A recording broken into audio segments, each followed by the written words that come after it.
대산문화재단과 한국작가회의 공동주최로 진행되는 2021 탄생 100주년 문학인 기념문학제는 오늘 5월 13일 심포지엄을 시작으로 문학의 밤, 김수영 탄생 100주년 기념 시그림전, 작가별 학술대회 등 다양한 부대 행사가 연말까지 지속됩니다. 그리고 바로 내일이죠. 14일 금요일 저녁 7시부터 한국작가회의 유튜브를 통해서 문학의 밤 행사가 생중계됩니다. 오늘이 한 세기 전 문인들을 학술적으로 기리는 자리라면 문학의 밤 행사는 탄생 100주년을 맞은 작가들의 문학을 계승한 후배 작가들이 선배 문인들의 작품을 낭독하고 마임 및 음악 공연 등 입체적인 프로그램으로 재탄생시키는 자리입니다. 많은 관심과 접속 부탁드립니다. 자, 중요한 안내를 먼저 말씀드렸고요. 이제 제 소개를 드립니다. 저는 오늘 심포지엄의 오전 세션 사회를 맡은 노지영이라고 합니다. 만나 뵙게 되어 반갑습니다. 네, 이럴 수가 있나 싶을 정도로 1921년엔 제가 좋아하는 문인들이 정말 많이 태어나서 아주 기쁜 마음으로 이 자리에 참석했습니다. 오늘 심포지엄은요, 총론 발제로 시작됩니다. 본 문학제의 기획위원장을 맡아주신 성신여대 강진호 선생님께서 회고와 성찰, 새로운 문학의 길이란 제목으로 1921년 문인세대의 역사적 체험과 각 문인들의 문학사적 위치를 선명히 개관해 주실 것입니다. 총론 발제는 약 30분간 진행됩니다. 1921년은 유난히 거대한 문인들이 많이 탄생한 한 해라서요. 이 개성 가능한 문인들을 30분 안에 돌아보는 일이 과연 가능할 것인가 싶지만 유튜브로도 생중계되고 있기 때문에 마찬가지 거대한 능력으로 시간을 엄수해 주시길 바라겠습니다. 그럼 이제부터 발제 청해 듣겠습니다. 예, 안녕하십니까. 총론 발제를 맡은 성신여대 강진호라고 합니다. 예, 지금 말씀하신 대로 21년생 작가들은 한국문학의 어떤 거장들입니다. 장용화, 김수영, 김종삼, 조병화, 이병주, 김광식, 유주연, 박태진 이렇게 이제 앞에 명기가 됐는데 그 외에도 소설가로 성학원 선생이랑 유승규, 평론가 장덕순, 극작가 강성희 선생 등 다른 여러분들이 계십니다. 이분들은 이름만 하면 바로 떠오를 정도로 너무나 쟁쟁한 우리 문학의 거장들이고 또 그런 자리를 이렇게 기리는 이런 자리에서 제가 이제 발제를 맡게 돼서 한편으로 영광스럽습니다. 아시듯이 이제 전후문학 하면은 그 전쟁 끝나고 나서 50년대, 60년대 문학을 말하는데 전후문학의 대표격이 이제 장용학이다라고 이렇게 이야기를 하고 아까 인사 말씀에서도 나왔는데 이제 모더니즘이라든가 참여시라든가 이런 현대시의 대표적인 인물이 김수영 시인이죠. 그리고 아까 아드님 회고하셨듯이 가장 많은 그런 시를 발표하시고 또 한국인들한테 가장 애송되는 그런 시인이 조병화 시인이 아닌가 생각을 합니다.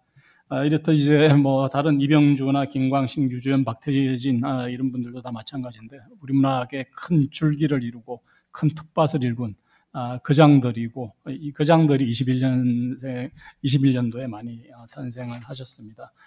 간단히 이분들을 개관하면서 총론을 대신하겠습니다.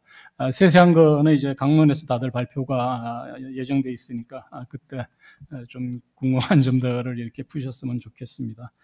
제가 발제문을 좀 길게 이렇게 만들었는데 띄엄띄엄 읽으면서 진행을 하겠습니다. 한번 시작을 하겠습니다. 어느 시대나 사람들은 자기 시대가 급변하는 시대라고 생각을 합니다. 그러나 21년생이 겪은 변화는 한 사람의 계절의 변화를 체감하듯이 급격하고 아주 절대적인 것이었습니다. 3.1운동이 무력으로 진압된 이후 비식민지 국민으로 태어난 21년생 작가들은 만주사병과 디연 태평양 전쟁, 2차 세계대전을 겪으면서 성장했고 장년기에는 8.15 해방과 한국전쟁을 온몸으로 감당하였습니다. 그래서 청년기에 두 전쟁을 겪어내고 한국전쟁의 휴전이 성립되었을 때 이미 인생의 반이 지나가버린 30대 중반 의 나이가 됐고 이렇듯이 인생의 황금기를 격변의 세월로 허송했기에 이들의 문학활동은 다른 세대 작가들보다 좀 늦게 시작이 됩니다. 설린상업학교를 졸업하고 일본으로 건너가 도쿄 상과대 전문부에 입학한 뒤 징집을 피해 만주로 이주한 김수영처럼 21년생 작가들은 대부분 일본에서 대학을 다녔습니다. 저기 나열된 작가들은 모두 다 일본에서 이제 대학을 졸업하거나 이제 그 중퇴한 그런 분들입니다. 김광식은 43년도 메이지대학 문예과를 졸업했고, 이병주는 메이지대 전문부를 졸업했고, 장용학은 와세다 대학 재학 중에 학병으로 끌려가서 광복과 함께 귀국하였습니다. 조병환은 도쿄 고등사범학교를 에서 이제 물리와 화학을 전공했고, 유주연은 와세다 전문부 문과를 수학했고, 이렇게 해서 이제 모두 다 이제 대학을 다니거나 중퇴한 그런 분들입니다. 이렇듯 21년생 작가들은 모두 일본에서 유학해서 대학까지 다니는 긴 학습의 시간을 가졌고, 그 과정에서 장용학과 이병주와 박태진은 학병에 징집되고, 김광식, 김수영은 학병을 피해 만주로 도피했습니다.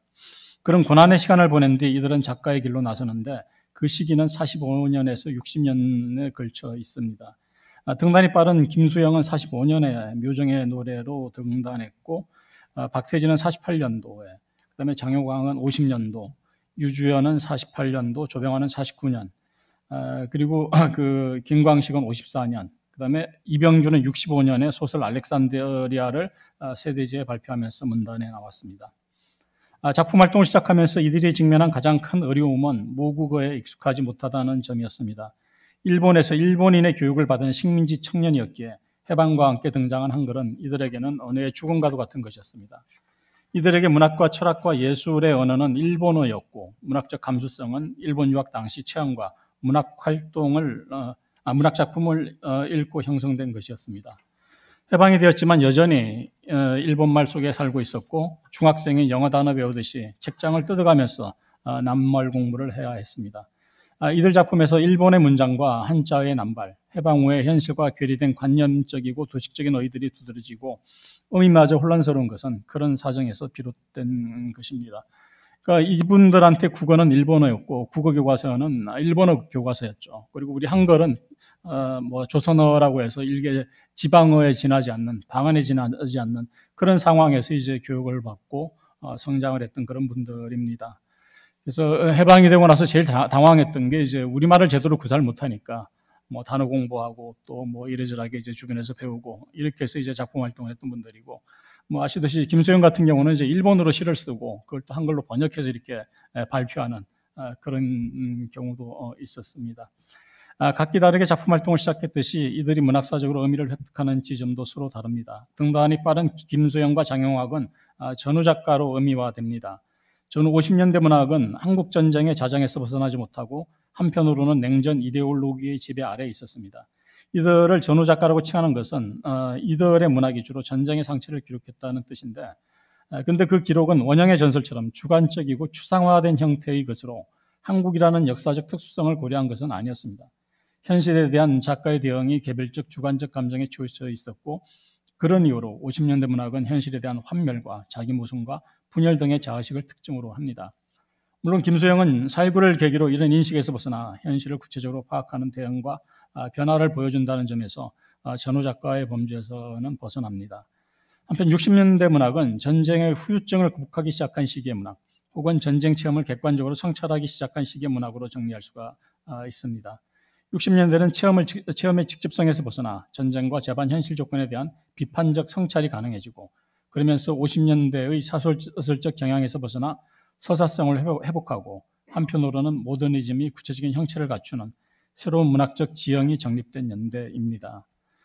간부연락선이라든가 조선총독부라든가 이런 작품에서는 이제 일제강점기의 삶을 성찰하는 그런 모습이 드러나고, 김광식과 조병환은 산업화가 본격화되면서 야기되는 고독과 소외를 다루었고, 또 김수영은 시민의 발견과 새로운 문학 양식의 창출을 꾀한 그런 모습을 볼 수가 있습니다.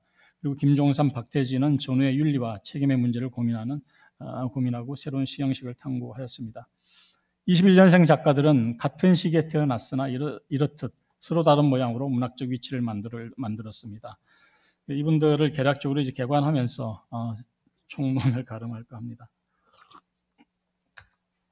역사의 부정과 초월의 세계, 장용학입니다.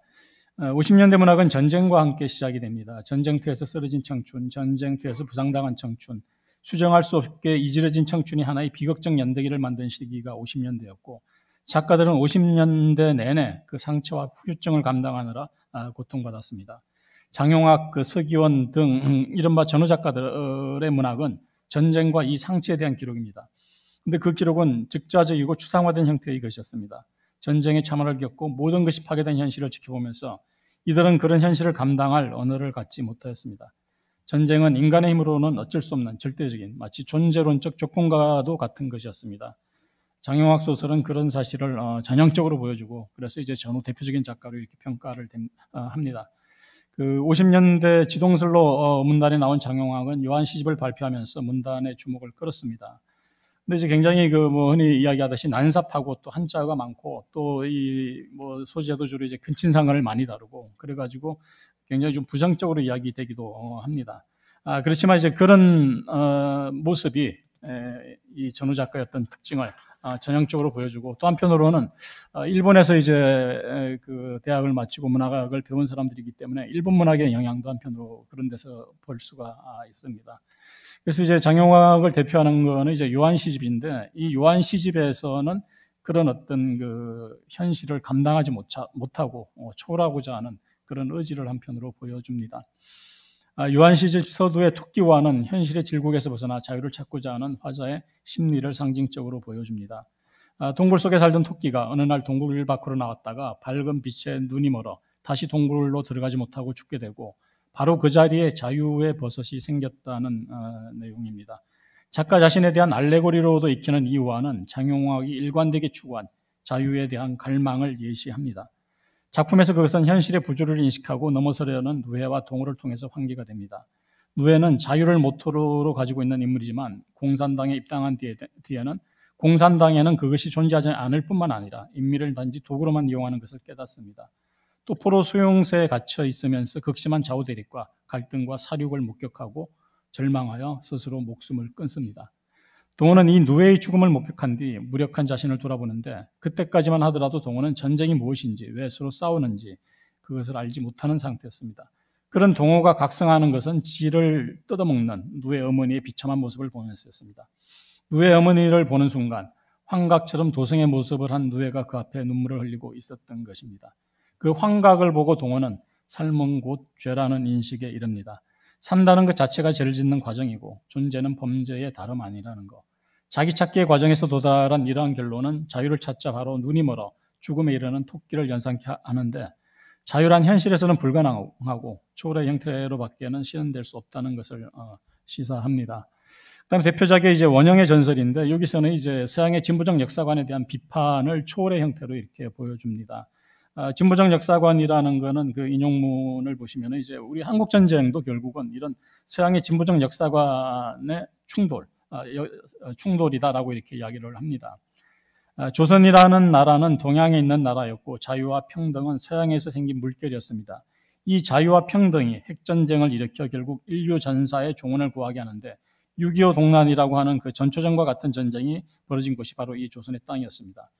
근데 족보를 따지면 르네상스를 어머니로 하는 프랑스 혁명이 낳은 남매라 할 수 있는 자유와 평등이 어찌하여 생명부지라고 할 수 있는 조선이라는 엉뚱한 나라에 가서 충돌하게 되었는가 하는 것을 이해하기 위하여 우리는 세계사라고 할 수 있는 서양사의 흐름을 더듬어 볼 필요가 있겠습니다.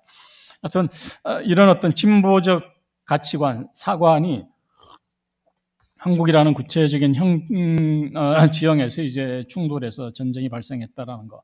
그러니까 장용학은 결국은 이런 거를 부정하는 그런 어떤 그 의지를 작품으로 표현했는데 그게 이제 이 작품에서는 근친상간의 모습으로 쭉 드러납니다. 그래서 이제 근친상간의 그런 어떤 그 과정과 그런 일련의 어떤 행적을 쭉 보여주면서 그 마지막으로 이제 남과 북을 오가는 여정 끝에 이 장이 궁극적으로 도달하는 것은 4차원의 세계입니다. 우리가 사는 이런 진보적 세계관이 충돌하는 게 이제 3차원의 세계라면은 그거를 부정하고 도달하는 게 이제 4차원이 되는데 그 이 장이 이제 광산에서 대학원으로 인민군에서 국군으로 간첩이 되어 남과 북을 넘나들고 마침내 동굴의 붕괴와 함께 죽음을 맞는 것은 3차원과 결별하고 4차원의 세계로 들어가는 일종의 입사의례입니다. 어머니의 자궁과도 같은 동굴 속에서 인간적 가치와 죄악은 무화되고 대립과 정반합의 인과율은 사라집니다. 이 장과 안지하로 대물림되던 오택부 남매의 근친상간이 동굴의 붕괴와 함께 종지부를 찍고 그래서 그 소멸은 죽는 것이 아니다. 꽃은 지는 것이다. 꽃이 지는 것이다라고 서술됩니다. 작품 에필로그에서 방사능이 빙하시대처럼 지나간 뒤에 그들이 묻힌 자리에 복숭아 나무가 돋아나고 그것을 작가는 원형의 전설이라기보다 복숭아 유래기라고 하는 것이 더 어울릴지도 모른다고 말하는 것은 이장과 안지야의 죽음이 소멸이 아니라 부활이라는 것을 시사합니다. 장용학 소설이 전후의 절망에서 새로운 세계로 도약하려는 의지를 보여주었다고 평가되는 것은 이를 두고 하는 말입니다. 그렇지만 그것은 실질적 기반을 갖지 못한 가상의 형태로 제시된다는 점에서 역사의 부정이자 추월이고 중국에는 허무주의와 맞붙어 있는 것을 알 수 있습니다. 그다음에 전후의 무기력과 고독한 삶, 김광식과 조병화입니다. 김광식은 이제 그 휴전 직후인 54년에 환상곡을 발표하면서 작품 활동을 시작하였습니다. 김광식 역시 장용학처럼 태평양 전쟁과 한국 전쟁의 체험을 소설의 출발점으로 합니다. 근데 김광식은 학병을 피해 도망을 갔습니다. 이병준은 이제 일본이 패망하리라는 생각을 못했고, 그래서 이제 불가피하게 뭐 학병 지원해야 되는 게 아니냐 해서 학병을 지원했는데, 김광식은 머지않아 일본은 패망할 것이다라는 그런 믿음에서 학병을 피해서 중국 일대를 전전하고 이제 도망하는 그런 모습을 보여줍니다.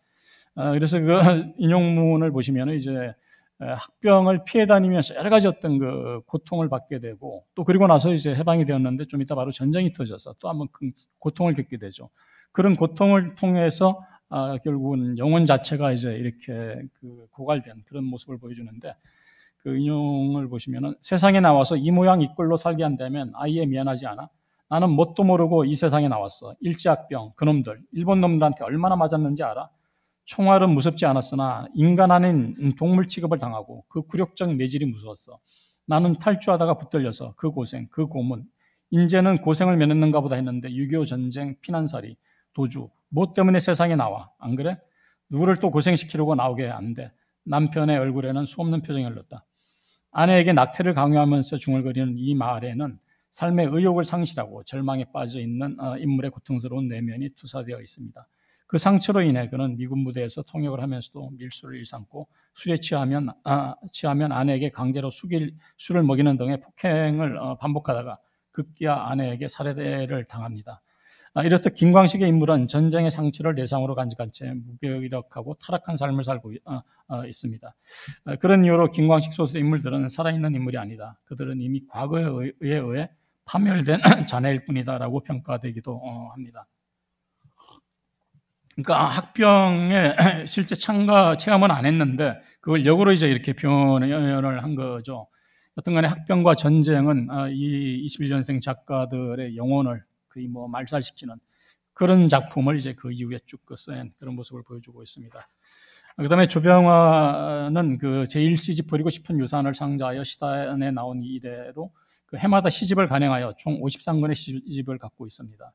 그 제가 조사한 바로는 이제 그 3,564편이라는 방대한 분량에서 가늠되듯이 조병화 씨는 대중적 감성으로 쉽게 접근할 수 있는 시어를 운용하였습니다.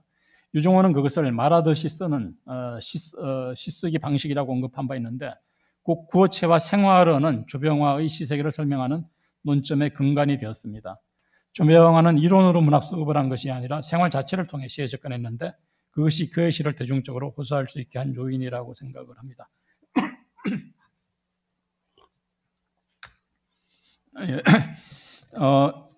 조병화 시에서 추출할 수 있는 핵심적인 정서는 고독입니다. 극단의 이념적 갈등을 겪으면서 인간 존재가 필연적으로 맞닥뜨리는 외로움과 고독을 천착하여 마지막 시집에 이르기까지 이를 변주하였지만 그것이 곧바로 이제 흠으로 귀결되는 것은 아닙니다. 하루만의 위안에서 내 무서운 미래를 잠시 잊어버리기 위하여 무서운 곳으로 점점 깊이 들어간다고 하였지만 그는 자신의 내면에만 침착하지는 않았습니다. 식민지식의 참상을 겪은 이후 불안하나마 미래를 향해 가면서 다른 방식으로 기록하려는 시도를 멈추지 않았습니다. 이 기록하기엔 너무나 넘치는 전쟁 이야기는 마쳤으나 또다시 반복하는 전율의 연대를 향하여 나는 나의 슬픈 이야기를 준비해야 한다. 는 구절은 자기 탐색과 함께 시대 현실을 동시에 고민하는 모습입니다. 또한 피난지 부산에서 폐각의 침실에서부터 발견되는 자연에 대한 탐구는 인간 존재에 대한 보다 넓은 시선으로 확장이 됩니다. 여기서 시인은 전쟁이라는 현실 속에서도 정신적 자아를 추구하는 한편 자연의 원시성을 강렬한 이미지로 제시를 합니다. 뭐 좀 더 세세한 거는 이제 나중에 강론에서 이렇게 발표를 들으시면 될 것 같습니다. 그다음에 이제 과거를 성찰하는 두 개의 시선해 가지고 이제 유주연의 조선 총독부와 이병주의 간부 연락선입니다. 둘 다 뭐 아주 대하장편, 간부 역사는 지리산이 그렇죠. 대하장편을 쓴 작가들이고요. 조선 총독부는 이 당대 아주 공전의 베스트셀러로 이제 널리 팔렸던 작품이고, 뭐 인터넷에 이렇게 검색해 보시면은 이 당대 나온 아주 핫커버로 된 이런 책들을 쉽게 이제 구할 수가 있습니다. 그 정도로 많이 이제 팔렸고 또 쉽게 요즘도 구할 수 있는 그런 책이라고 보는데, 그 유주연 선생은 이제 굉장히 실록적으로 소설을 쓴 작가입니다. 대표적인 게 이제 조선 총독부인데, 조선 총독부는 그 제목처럼 이제 그 구한말에서 8.15 해방까지 40년을 기본축으로 재반 인물과 사건들을 편년체 방식으로 서술해 놓았습니다. 작품은 첫 장 초대 통감 그 이토가 그 민정 시찰을 하는 그런 장면에서 시작되고, 그 이후 이제 쭉 뭐 1대 총독, 2대 총독 이렇게 쭉 그 진행이 되면서 각 총독 시기에 있었던 정치사적인 어떤 사건들과 또 우리 독립운동을 세세히 기록하고 있습니다. 이 작품에서 두드러지는 것은 뭐 한편으로는 역사책이지 소설이냐 이렇게 이제 질문을 하기도 하던데, 그보다는 이제 그 실록적으로 이렇게 기술을 했는데, 단순히 그냥 단편적인 사실을 나열하는 게 아니라 이거를 좀 입체적이고 종합적으로 기술을 했습니다. 그래서 이제 독립 3.1운동에 대한 서술에서 이제 그런 부분을 볼 수가 있는데, 어떻게 이제 이게 모의가 되고, 또 어떻게 일본에 있는 이광수라든가 제일 유학생들이랑 연결이 되고, 또 어떻게 이제 그 각 종교계 지도자들이 결합을 하고, 또 이렇게 이제 인쇄물이 만들어지고 이제 이게 배포가 되고 이제 행사가 이루어지는지, 그 일련의 과정을 아주 복합적인 맥락에서 이렇게 서술을 해가지고, 그것만 보면은 이제 3.1운동이 이렇게 일어났구나라는 거를 총체적으로 느낄 수 있는 그런 아주 실록이지만은 또 소설적인 그런 구성을 잘 보여주고 있습니다. 결국 조선 총독부는 한국 근대사의 가장 치욕스러운 시기인 일제강점기의 실제 역사를 조선 총독과 독립운동가들의 활동을 중심으로 서술하여 시대의 전체상을 복원하고자 했다는 점에서 한국 문학사의 독특한 영토를 개청하였습니다. 그리고 이병주는 뭐 오늘 또 이제 강론 발표가 있지만 아주 단순하지 않은 그런 아주 복잡한 그런 어떤 작가입니다. 작품 양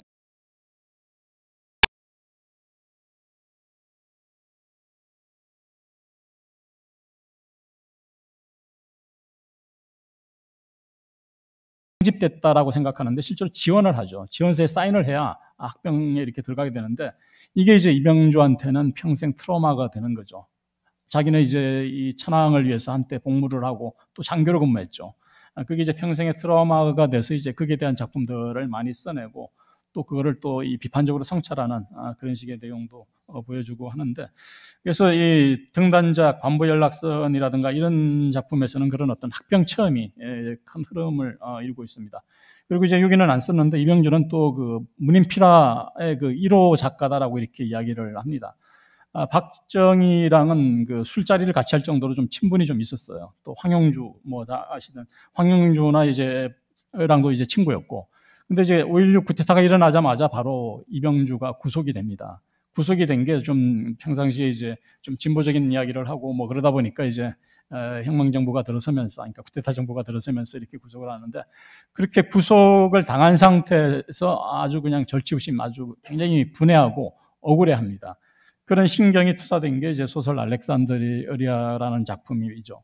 근데 이제 그 당대는 이제 검열이 심했기 때문에 그걸 직설적으로 못하고 우회적인 방식으로 이제 작품을 그렇게 표현합니다.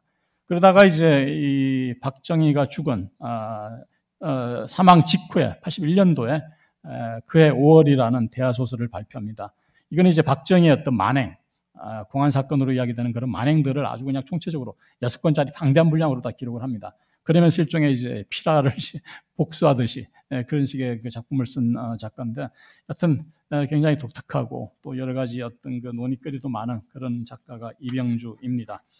그다음에 이제 5번째로 민중의 생명력과 새로운 언어, 김소영과 김종삼인데, 바로 뭐 뒤이어서 이제 김소영이 발표되니까요. 저는 그냥 소략하게 말씀을 드리면은, 뭐 김소영은 뭐 여전히 이제 문제적이고 또 중요한 작가인데, 그래도 제가 보기에 좀 가장 그 의미 있게 좀 이렇게 느껴졌던 게 68년도 이제 부산 세미나에서 발표한 시어 침을 뱉으라라는 그런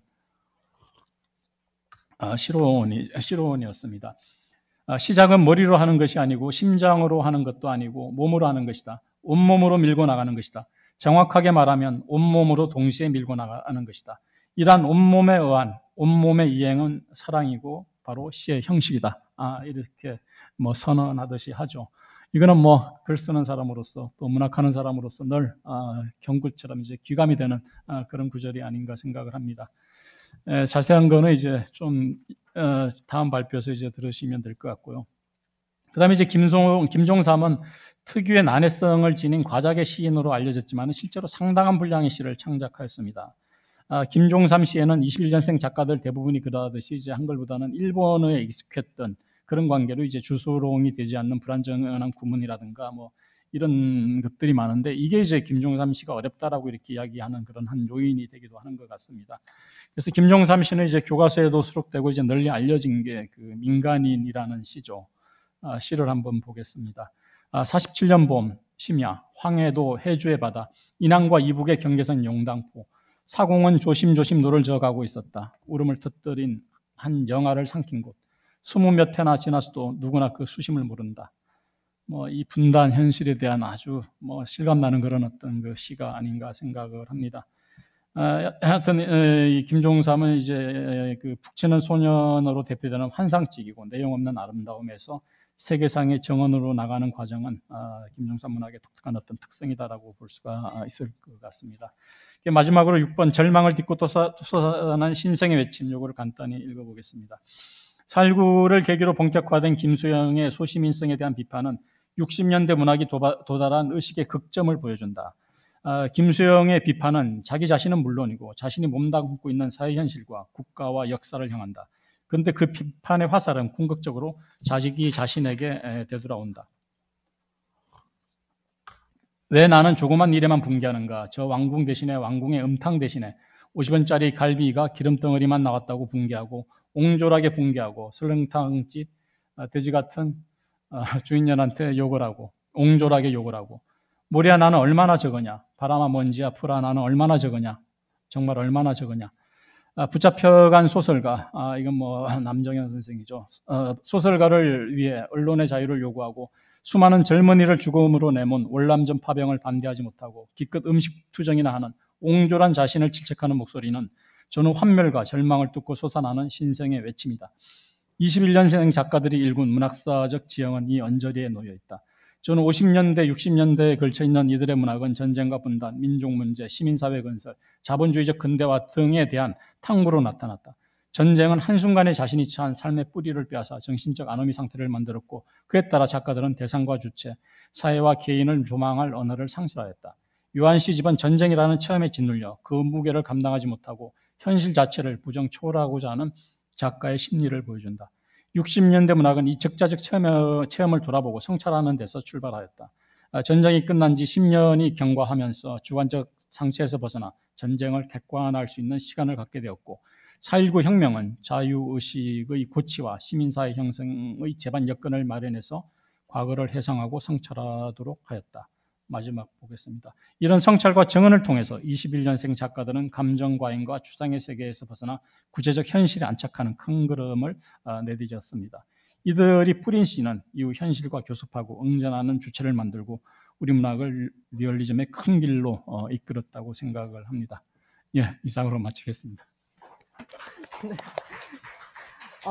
네, 총론 발제를 너무나도 흡족하게 시간을 끊어주셔서 너무나도 감사한 마음입니다.